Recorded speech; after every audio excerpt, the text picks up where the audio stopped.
I've had this for all of a few days and it already broke. Like, broke. This part completely snapped off. This has a lot of power behind it. I'll give it that. That's probably what everybody's doing the high ratings for. But it's junk.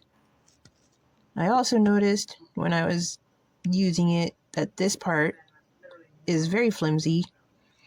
Like, I had to bend it just to keep it screwed in, which is awful. It shouldn't be that flimsy. Now, I bought one last year or a year and a half ago from AliExpress, and this one is in better shape than that one is. This one cost $16. That one, almost $30. Okay, this one, $16.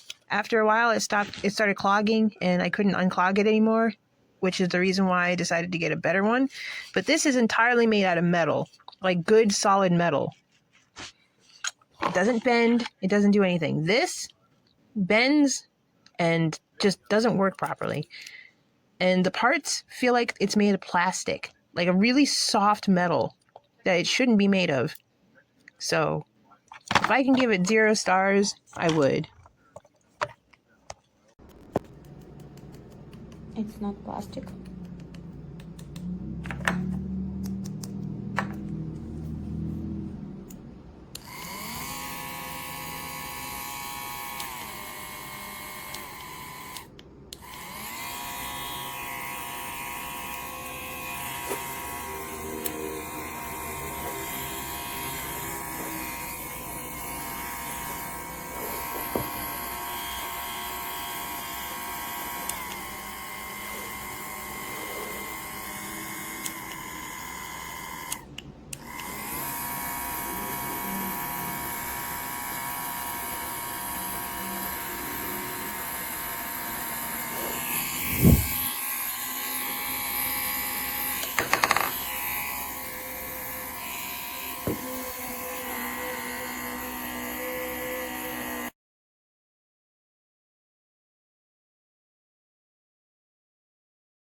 I guess I gotta shoot another video for it.